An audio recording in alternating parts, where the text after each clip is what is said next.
Another day, another drawing lagoon. G'day everyone. This evening I've got the last hour and a half to sit on this lagoon here and drown some worms and see if I can catch a carp or maybe even another yellowbelly. Hey you!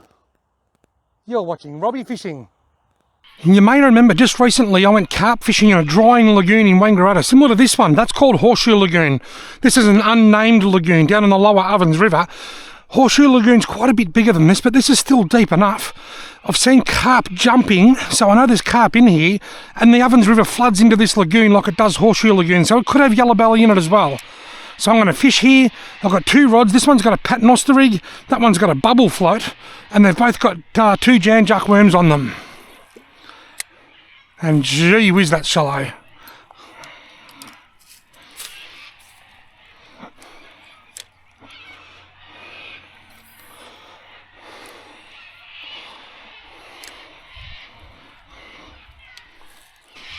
I better put my landing net down there ready to go. Because I didn't have to walk so far into this one like the last spot, I'm able to bring my landing net and my comfortable chair. My float is drifting a little bit in the breeze, and that's a good thing. I've got about a 20 centimetre dropper, so that tells me that there's at least 20 centimetres of water out there. Oh, you shut up. There's a good sign. There was just a big swirl only about a metre this side of my float. I assume it was a carp. It could have been a turtle, who knows. But there is a fish just near my float, only about a metre or so from my float, so that's a good sign. All is quiet. I wonder how long it will be before I see a water rat. I see a lot of water rats in these lagoons along the river. There's a lot more than people realise. But I never see platypus in here. I only ever see them in the river itself. My observation is that platypus or platypuses like clearer flowing water, whereas water rats will live in the clearer flowing water, but they tend to like this stagnant stuff, a bit like turtles. What I've noticed the turtles do, they live in these lagoons, and then when the water goes down and the lagoons dry up like now, they make their way into the river. And that drives me mad because I just catch way too many turtles when that happens. But water rats tend to do the same thing. Hello. Oh, speak of the devil. Look at that. Right on cue. I literally just said then I wonder how long until a water rat turns up. And then one turned up. I can see where he's going by the lines.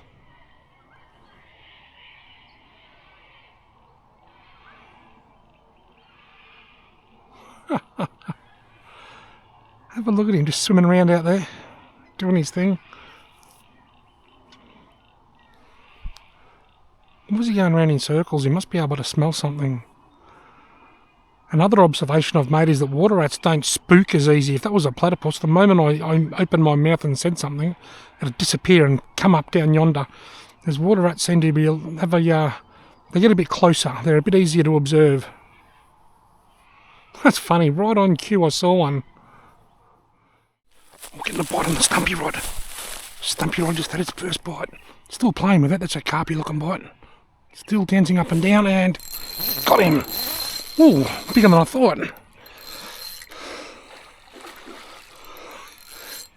Got to be careful because the other line's got a float on it. It's got a tangle because a float generally has a lot of line on the water. Oh, this is a hell of a mess here. It's snagged on something. Ha!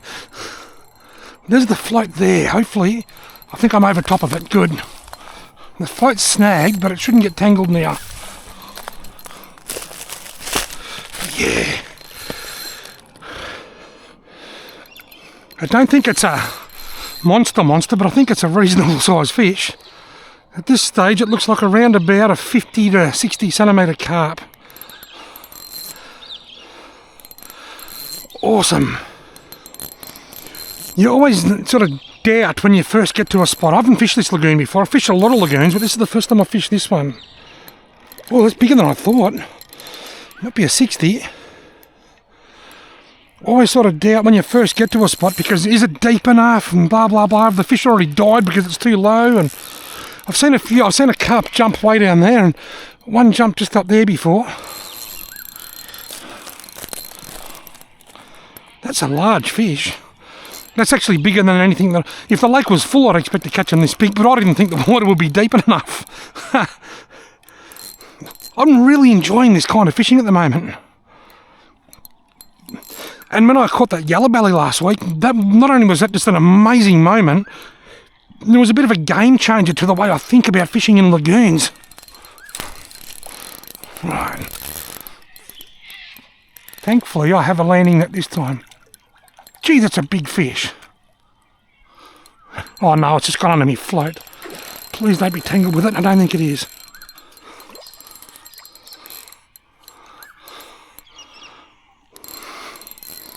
Big. Big. Don't go near that float. Don't you dare tangle my float line.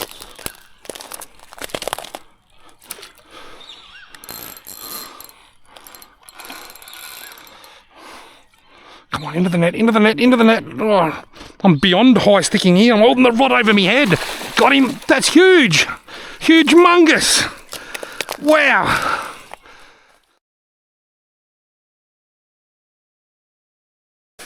That's got to be, I'm going to guess 68, but it's very fat as well. Sit still, peanut, come back here. Smelly, you stinker. Right. Well, no, we're in the 70s. We've entered 70s territory. 71 very fat centimetres. Caught on a fishing rod with 6-pound line. And the fishing rod's only 30 centimetres longer than the fish.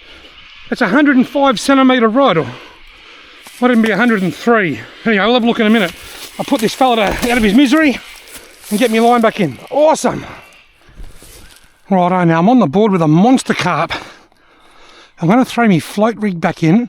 I've got to tie a new sinker on my paternoster rig, so I'll put that out there and keep my eye on it while I fix my other rod up. Right, I've just tied a new paternoster rig, and as I got off my chair, I spooked something in the shallows there. Oh, look, there's something out there as well, where I just caught this one. I put this out there, right where that fish just swirled. Oh, something just here too. There's more life in this lagoon than I thought there was. Another bite on Stumpy rod just then. Oh, it's still dancing around. He's got that, I reckon. I can see this. Yeah, he's on there. Got him. That's deja vu. It's another big one. Look at the mud being stirred up out there. I'm not going to lie, there is a part of me just hoping deep inside that this might be a huge big yellowbelly. Although I don't like my chances. Whatever it is wrapped around something. It's kicking. I think it just broke free. It's another big old carp. I don't think it's quite as big as the other one. I might try and steer it up that way. Where's me net?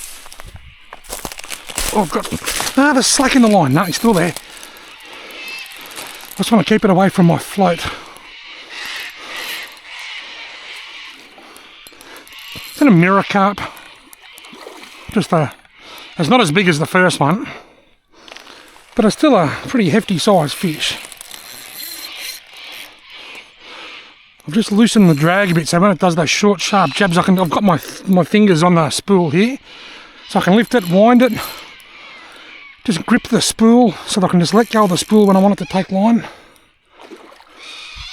Just got to keep looking over here and watching my float, because these things do have the potential to pull my lines in. I love this type of fishing. I mean, not just carp fishing, but fishing in these lagoons on the river flats. I'm just really enjoying it. I do have quite a lot of older videos on my channel doing this, but none in this lagoon before. This is a first. Right, this one's not as big as the first one. I reckon this one's probably about 60 odd. In the net, no, not even a bit. Yeah, it'd be close to 60, and it gives 60 a nudge. Right. I'll get a picky and a measure of him too, I think. Righto, an official measure. It is 61. So I've got a 71 and a 61, and they're both very fat.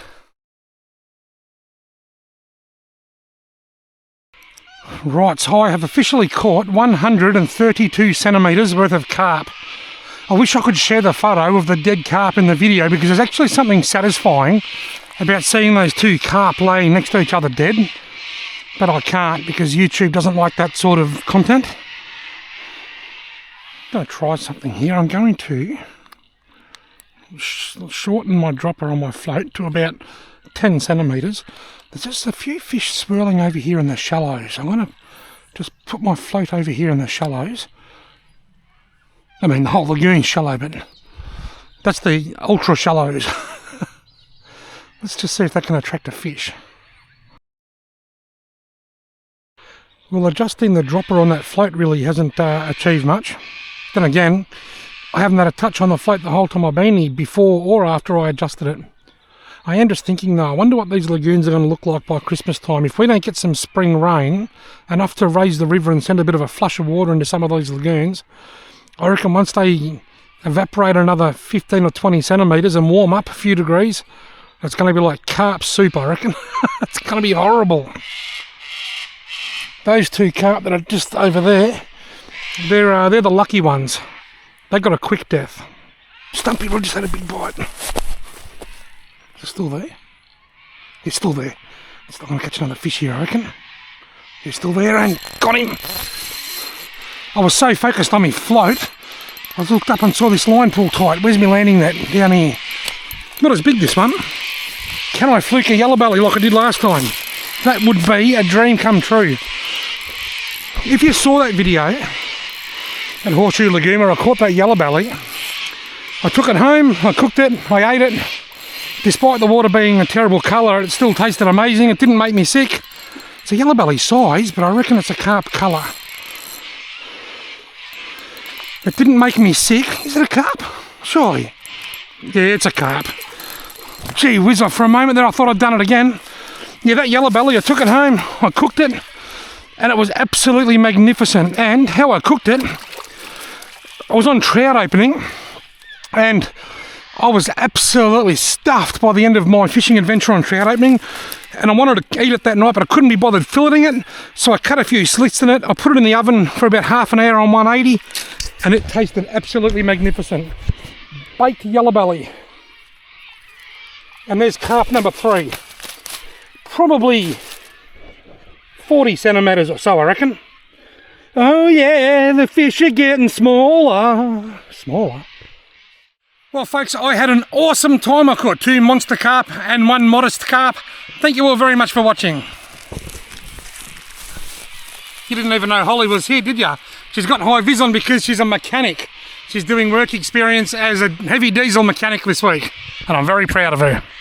Cheers, lad. And she's still a bozo.